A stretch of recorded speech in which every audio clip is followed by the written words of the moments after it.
Hi అండి. అందరికీ నమస్కారం. Welcome back to RPN family vlogs. అందరూ ఎలా ఉన్నారండి? మీరందరూ చాలా బాగున్నారనుకుంటాం. మేమైతే చాలా బాగున్నాము. ఈరోజు వీడియోలో నేను చెన్నైలో చూసిన ప్లేసెస్ అన్నీ కూడా ఈ వీడియోలో మీకు చూపించాలనుకుంటున్నాను. ఇంకా ఆలస్యం చేయకుండా వీడియో అయితే స్టార్ట్ చేస్తానండి.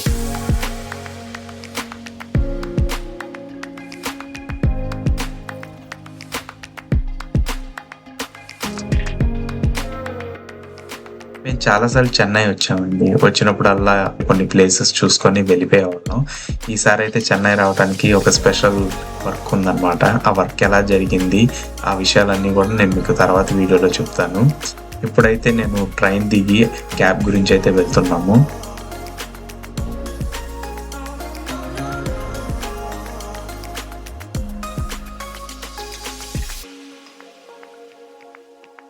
మాకు స్టేషన్ నుంచి మేము బుక్ చేసుకున్న హోటల్ ఒక 30 మినిట్స్ పడుతుందన్నమాట వెళ్ళటం. మేము హోటల్ బుక్ చేసుకుంది నందనం ఎక్స్టెన్షన్‌లో. హోటల్ పేరు వచ్చేసి ట్రీబో. ఈ హోటల్‌కి మేము లాస్ట్ 3 టైమ్స్ కూడా ఇక్కడే దిగామన్నమాట. మాకంతా కన్వీనియంట్‌గా అనిపించింది. ఈ హోటల్ నుంచి మనకి పబ్లిక్ ట్రాన్స్‌పోర్టేషన్ కూడా చాలా దగ్గర. మనకి నందనం ఎక్స్టెన్షన్ మెట్రో స్టేషన్ అయితే వాకబుల్ డిస్టెన్స్. ఒక 5 మినిట్స్‌లో వాక్ చేసుకుంటూ వెళ్ళిపోవచ్చు. మీకు ఈ హోటల్ నుంచి అవుట్ సైడ్ వ్యూ కూడా చూపిస్తాను చూడండి. చాలా బాగుంటది. అసలు మనకి ఎటువంటి సౌండ్ పొల్యూషన్ గానీ ఏమీ ఉండదు. చాలా బాగుంటది ఈ హోటల్. అలానే ఈ హోటల్‌లో మనకి మార్నింగ్ కాంప్లిమెంటరీ బ్రేక్‌ఫాస్ట్ కూడా వీళ్ళు ప్రొవైడ్ చేస్తారనమాట. మీకు నేను వీడియో స్టార్టింగ్‌లో చెప్పాను కదండీ! ఒక ఇంపార్టెంట్ వర్క్ మీద చెన్నై వస్తున్నామని చెప్పేసి. ఆ వర్క్ అయితే సక్సెస్‌ఫుల్‌గా కంప్లీట్ అయిపోయింది. సో, ఇంకా మేము అనుకున్న ప్లేసెస్ చూడాలని చెప్పేసి స్టార్ట్ అయ్యాము. ఫస్ట్ మేము విజిట్ చేసే ప్లేస్ వచ్చేసి ఈస్ట్ కోస్ట్ రోడ్‌లో ఉన్న వీజీపీ మెరైన్ కింగ్డమ్ అక్వేరియం అనమాట. మనం వెళ్ళాల్సిన ప్లేస్‌కి నందనం ఎక్స్టెన్షన్ నుంచి అయితే డైరెక్ట్ మెట్రో అయితే లేదండి. సో, మనం ఫస్ట్ టీ నగర్ అయితే వెళ్ళాలి. టీ నగర్ దగ్గర నుంచి ఏదైనా క్యాబ్ గాని, ఆటో గాని బుక్ చేసుకొని మనం అనుకున్న ప్లేస్‌కి అయితే వెళ్ళాల్సి ఉంటుంది. ఈ మెట్రో స్టేషన్ చూడటానికి చాలా బాగుందండి. ఎక్కడికక్కడ ఆటోమేటెడ్ డోర్స్‌తో చాలా బాగుంది. ఈవెన్ ప్లాట్‌ఫామ్ మీద ట్రైన్‌ని యాక్సెస్ చేయడానికి కూడా ఆటోమేటెడ్ డోర్స్ పెట్టారు. ట్రైన్ వచ్చినప్పుడే మనకి ఆటోమేటెడ్ డోర్స్ అనేది ఓపెన్ అవుతాయి. ఇది చాలా సెక్యూర్డ్ అనమాట. మనం దిగాల్సిన స్టేషన్ అయితే వచ్చేసిందండి. ఇక్కడ నుంచి మనం ఇంకా క్యాబ్ గాని, ఆటో గాని బుక్ చేసుకొని మనం వెళ్ళాల్సిన ప్లేస్‌కి అయితే వెళ్ళాలింకా. ఇప్పుడు ఇంక మనమైతే క్యాబ్ గాని, ఆటో గాని బుక్ చేసుకొని అయితే వెళ్ళాలండి. బయటైతే ఎండ చాలా ఎరగలేస్తుంది. ఫస్ట్ కూల్ డ్రింక్ గాని ఏదైనా తాగేసి మనం స్టార్ట్ అవ్వాలి. మనమైతే అక్వేరియం దగ్గరికి వచ్చేసామండి. ఈ అక్వేరియం పేరు బీజేపీ మెరైన్ కింగ్డమ్. మా వాడైతే ఫుల్ ఎంజాయ్ చేస్తున్నాడు. లోపలికెళ్ళి అన్నీ చూడాలని చెప్పేసి. సో, ఇంకా ఆలస్యం చేయకుండా లోపలికెళ్ళి మనం ఏమేమి ఫిషెస్ ఉన్నాయి అన్నీ కూడా చూద్దామండి. ఇందులో ఇంకోటేంటంటే deep water walk through tunnel అంట. అది ఎలా ఉంటదో నాకు తెలీదు. ఒకసారి చూపిస్తాను మీకు. బాగుందంటే గనుక మీరు కామెంట్స్‌లో నాకు చెప్పండి. నేను ఆన్‌లైన్‌లో టికెట్స్ తీసేసుకున్నానండి. ఇక్కడికి రావడంతోటే స్టార్టింగ్‌లో మనకి చెక్ ఇన్ కౌంటర్స్ ఉంటాయి. అక్కడ టికెట్స్ అయితే చూపించి మేము లోపలికైతే వచ్చేసాము. లోపలికొచ్చిన వెంటనే ఫస్ట్ లెఫ్ట్ సైడ్ అంతా కూడా ఇలా అనిపించింది. ఇది నాకు అర్థం కాలేదు. కొంచెం ముందుకొచ్చిన తర్వాత ఇలాగ రౌండ్ అక్వేరియంస్ అయితే ఉన్నాయి. ప్రతి అక్వేరియం ముందు ఇలాగ డిజిటల్ స్క్రీన్ అది పెట్టారు వాళ్ళు. ఈ డిజిటల్ స్క్రీన్‌లో మంచిగా ఫిష్ ఇన్ఫర్మేషన్, ఫిష్ నేమ్, ఆ డీటెయిల్స్ అన్నీ కూడా వాళ్ళు డిస్‌ప్లే చేస్తున్నారు. ఇక్కడ అన్నీ కూడా అక్వేరియంస్ రౌండ్ షేప్‌లోనే ఉంటాయి. ఈ రౌండ్ షేప్ అక్వేరియంస్ నాకు జీవీకే 1లో ఒకటి మనకి లోపలికి వెళ్ళిన వెంటనే ఒకటి పెద్దది ఉంటది రౌండ్ అక్వేరియం. సేమ్ అలానే అనిపించింది. కాకపోతే ఇది చాలా చిన్నయనమాట. ఒక్కొక్క అక్వేరియంలో డిఫరెంట్ ఫిషెస్ అయితే ఉన్నాయి. ఈ అక్వేరియంలో అయితే అన్ని కలర్స్ ఉన్నాయి. చాలా బాగుంది చూడటానికి. ఈ అక్వేరియంలో కొన్ని బ్లూ ఫిషెస్ ఉన్నాయి.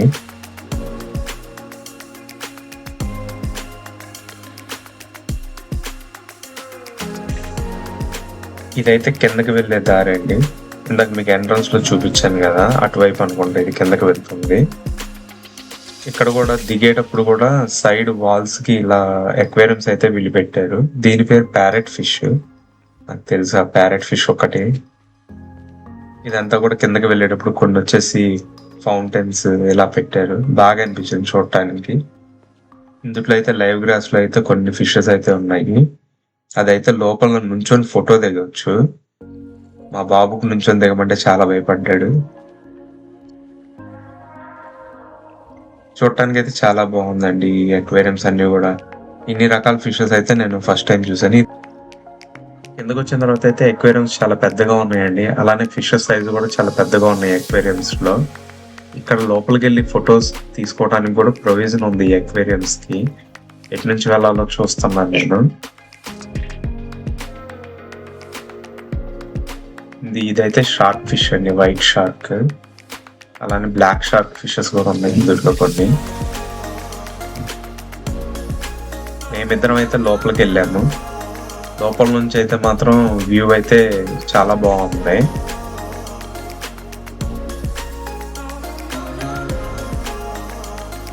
ఇక్కడ నుంచి అయితే పెద్ద అక్వేరియం స్టార్ట్ అయ్యాయి. అలానే ఫిషెస్ సైజ్ కూడా చాలా పెద్దగా ఉన్నాయి అక్వేరియంస్ లో. ఇంత పెద్ద ఫిషెస్ నేను లైవ్ లో చూడటం ఫస్ట్ టైం అన్నమాట. ఇక్కడ అక్వేరియం సైజెస్ ఎంత పెద్దగా ఉన్నాయో అందులో ఉన్న ఫిషెస్ కూడా అంతే పెద్దగా ఉన్నాయి. చూసే కొద్ది చూడాలనిపించింది అన్నమాట ఫిషెస్. ఈ ఫిష్ అయితే నేను డిస్కవరీ ఛానల్ లో చూడటం తప్ప లైవ్ లో నేను చూస్తాను అనుకోలే. ఇక్కడ వచ్చేసి అక్వేరియంస్ లో ఈ ఫిషెస్ కూడా వీళ్ళు పెట్టారు. చాలా బాగా అనిపించింది. మనం రెగ్యులర్ గా నేను ఇక్కడికి వచ్చే ముందు రెగ్యులర్ అక్వేరియం షాప్స్ కి వెళ్తే ఎలా ఉంటాయో దానికి మించి కొన్ని ఉంటాయి అనుకున్నాను, కానీ ఇక్కడికి వచ్చిన తర్వాత ఇన్ని ఉంటాయని నేను అనుకోలేదు. మా బాబు అయితే ప్రతి అక్వేరియం దగ్గర కొంతసేపు కూర్చుని పోయి అందులో ఉన్న ఫిషెస్ కౌంట్ చేసుకుంటూ బాగా ఎంజాయ్ చేశాడు. వాడనే కాదు, నేను కూడా బాగా ఎంజాయ్ చేశాను. ఇన్ని ఫిషెస్ నేను ఫస్ట్ టైం అన్నమాట చూడటం. చాలా బాగా అనిపించింది.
ఇక్కడ అయితే కొంచెంసేపు రిలాక్స్ గా కూర్చొని ఫిషెస్ అలా చూస్తూ కూర్చోవచ్చు. అలానే ఫొటోస్ తీసుకోవడానికి కూడా ఈ ప్లేస్ చాలా బాగా అనిపించింది. మేమైతే కొంచెంసేపు అలా కూర్చొని ఫిషెస్ అలా చూస్తూ ఉండిపోయాము.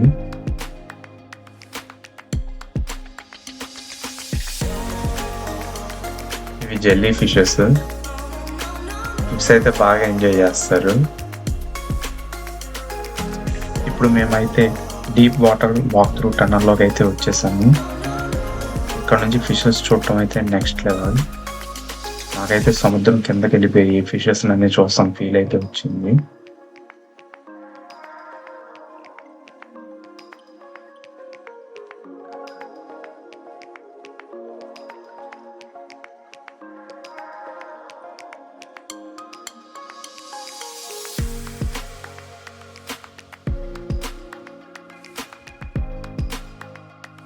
ఈ టన్నల్ ఎంత దూరం నడుస్తున్నా కానీ వెళ్తూనే ఉన్నాము. చిన్నగా ఉంటదేమో అనుకున్నాను కానీ చాలా పెద్దదండి. ఎంత దూరం వెళ్ళినా కానీ ఫిషెస్ వస్తూనే ఉన్నాయి, టన్నల్లో వెళ్తూనే ఉన్నాం. చాలా బాగా అనిపించింది. మేము అనుకున్న దానికన్నా ఇక్కడ ఎక్వేరియంస్ కానీ ఫిషెస్ కానీ ఈ టన్నల్ కానీ చాలా పెద్దగా ఉందండి. ఈ ఫిష్ చూడండి ఎంత పెద్దగా ఉందో. ఈ టన్నల్లో ఎంత దూరం నడుచుకుంటా వెళ్తున్నా కానీ వెళ్తూనే ఉన్నాము. కంప్లీట్ అవ్వట్లేదు ఇది.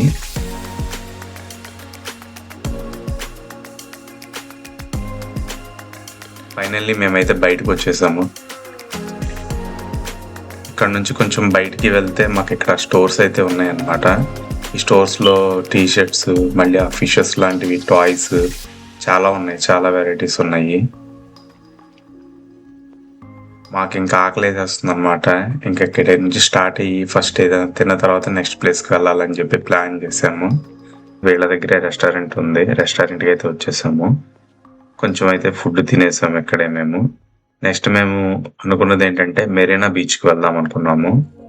కానీ ఇక్కడ నుంచి వాకబుల్ డిస్టెన్స్లోనే బీచ్ ఉందన్నమాట. ఈ మెరైన్ కింగ్డమ్ బ్యాక్ సైడే బీచ్.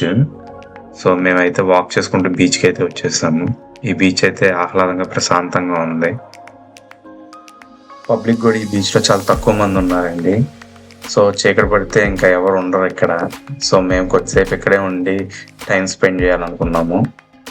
ఇప్పటికి ఈవినింగ్ అయిపోయింది. మార్నింగ్ నుంచి అటు ఇటు బాగా తిరిగేసి ఎక్వేరియంలో గట్టిగా తిరిగాము కాబట్టి ఇంకా మాలో అయితే ఓపిక లేదు. కొంతసేపు ఇక్కడ బీచ్లోనే ఆడుకొని రూమ్కి వెళ్ళిపోవాలనుకున్నాము. మా బాబు అయితే వాటర్లోకి వెళ్ళి ఆడుకుంటా అన్నారు. ఇంకా మా డాడీ వాడిని కొంచెంసేపు తీసుకెళ్ళి ఆడిచ్చారనమాట వాటర్లో. వాడైతే బాగా ఎంజాయ్ చేశాడు వాటర్ని. ఈ రోజు అయితే మేము బాగా ఎంజాయ్ చేసాము. ఫస్ట్ అయితే ఎక్వేరియంస్లో ఉన్న ఎక్వేరియంస్ ఫిషెస్ చూసి బాగా ఎంజాయ్ చేసాము. ఇక్కడ బీచ్ దగ్గర కూడా మేము బాగా ఎంజాయ్ చేస్తాం అనమాట. వెళ్ళే దారిలో మా బాబు ఇవి అయితే కలెక్ట్ చేసుకున్నాడు. వాటితో ఏం చేస్తామనంటే రూమ్కి తీసుకొచ్చి ఆడుకుంటాడంట. నెక్స్ట్ డే అయితే రూమ్ వెకేట్ చేసేసామండి. ఇప్పుడు 1 అవుతుంది ఆఫ్టర్నూన్. క్యాబ్ గురించి వెయిట్ చేస్తున్నాము. ఇక్కడ నుంచి మేము స్టార్ట్ అయ్యి వెళ్ళే నెక్స్ట్ ప్లేస్ వచ్చేసి కొడైకెనాల్.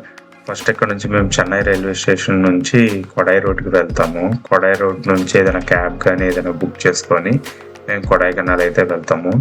కొడైకెనాల్కి మేబీ రేపు మార్నింగ్ వరకు మేము చేరుకుంటాము. ప్రస్తుతానికి అయితే రైల్వే స్టేషన్ దగ్గరికి వచ్చేసాము. ఇవాళ అయితే ఎక్కడికి వెళ్ళలేదండి. ఓన్లీ రూమ్ చెక్అవుట్ చేసుకొని డైరెక్ట్గా రైల్వే స్టేషన్కి వచ్చేసాం. టైం సరిపోదని ఎటైనా వెళ్తే. మా బాబు అయితే ట్రైన్ ఫుల్ ఎంజాయ్ చేస్తున్నాడు. మాకైతే నెక్స్ట్ డే మార్నింగే మేము క్యాబ్ బుక్ చేసుకొని కొడైకెనాల్ అయితే స్టార్ట్ అయిపోయాం అనమాట. వెళ్ళే రూట్ అంతా కూడా హిల్ స్టేషన్ అని చెప్పేసి క్యాబ్ డ్రైవర్ చెప్పాడు మాకు. చాలా బాగుంటుందని కూడా తను చెప్పాడు.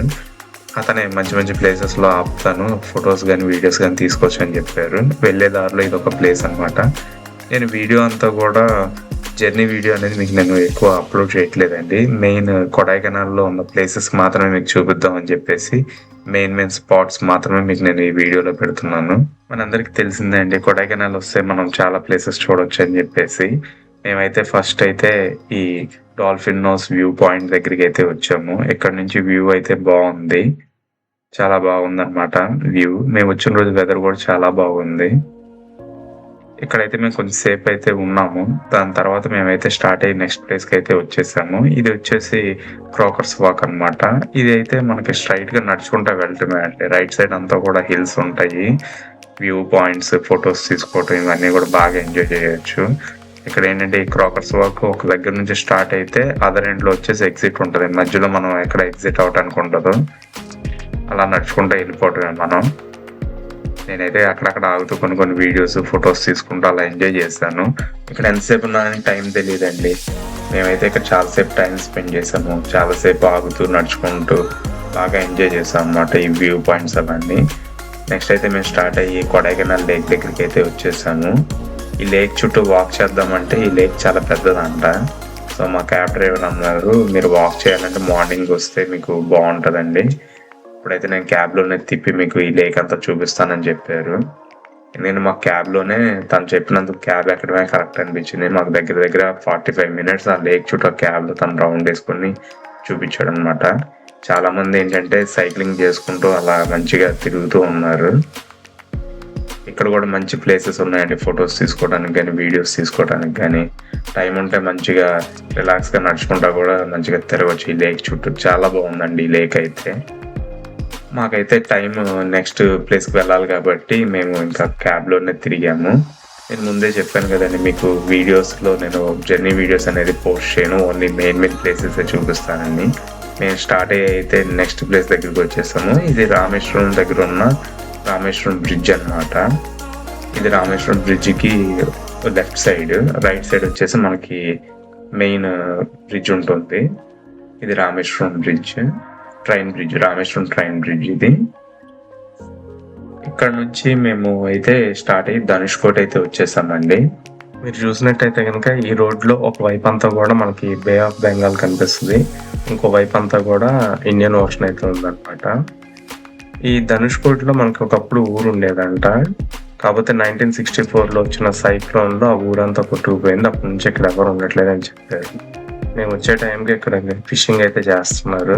ఇంకా ఇక్కడ నుంచి మనకి శ్రీలంక 18 కిలోమీటర్స్ దూరమే అండి. ఇంకా ఈ పాయింట్ వచ్చేసి ఇండియాలో వచ్చేసి ల్యాండ్ ఎండ్ అవుతుంది ఇక్కడికి. సో ఇది లాస్ట్ పాయింట్ అని కూడా అంటారు. అలాగే ఇదే పాయింట్లో మనకి బే ఆఫ్ బెంగాల్, ఇండియన్ ఓషన్ రెండు కూడా కలుస్తాయి. ఇప్పుడైతే వీళ్ళు ఫిషెస్ అయితే లాక్కొస్తున్నారు, ఫిషింగ్ చేసినవి కూడా. ఈ నెట్లో అయితే జెల్లీ ఫిష్ కూడా ఉందండి. అదైతే ఫిషింగ్ చూడటం అన్నా కానీ ఫిషింగ్ చేయడం అన్నా కానీ చాలా ఇష్టం. నేను ఎప్పుడైనా బీచ్కి వెళ్ళినప్పుడు ఎవరైనా ఫిషింగ్ చేస్తూ ఉంటే చూస్తూ ఉంటాను. ఎందుకంటే అందులో డిఫరెంట్ ఫిషెస్ని మనం ఎప్పుడు చూడని అనేవి కూడా చూడవచ్చు. చాలా సరదాగా అనిపిస్తుంది నాకు. అందుకని ఇప్పుడు ఈ వీడియోలో ఈ ఫిషింగ్ చేసింది కూడా మీకు నేను చూపిస్తున్నాను అన్నమాట. ఇంకైతే మేము ధనుష్కోటి కూడా కంప్లీట్ చేసామండి. చాలా హ్యాపీ అనిపిస్తుంది ధనుష్కోటి దగ్గరికి వచ్చి మంచిగా ఇదంతా చూడటం. మేము నెక్స్ట్ వచ్చేసి కన్యాకుమారి అయితే వచ్చేసాము ధనుష్కోటి కంప్లీట్ చేసేసుకొని. ఇప్పుడు మనం వెళ్ళే ప్లేస్ వచ్చేసి వివేకానంద రాక్ మెమోరియల్, అలాగే తిరువల్లువర్ స్టాచ్యూ దగ్గరికి అయితే వెళ్తున్నాము. మనం డైరెక్ట్గా వెళ్ళడానికి లేదు, ఇక్కడ నుంచి మనం షిప్లో వెళ్తాము. నేను ఫస్ట్ టైం అండి సీలో షిప్ మీద వెళ్ళటం, అది ఫస్ట్ టైం నేను షిప్ ఎక్కడం కూడా. చాలా బాగా అనిపించింది, నా ఫస్ట్ ఎక్స్పీరియన్స్. ఇప్పుడైతే మనం ఇక్కడికైతే వచ్చేసాము వివేకానంద రాక్ మెమోరియల్ దగ్గరికి. ఇక్కడ నుంచి కొంచెం ముందుకు వెళ్తే పక్కనే మనకి తిరువల్లువర్ స్టాచ్యూ కూడా ఉంటుంది. ఇక్కడ మనకు కనిపిస్తుంది కదండి స్టాచ్యూ.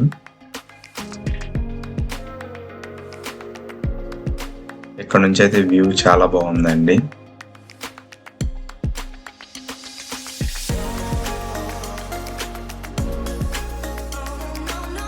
అలాగే ఇక్కడే మనకి sunset and sunrise point కూడా ఉంటుంది.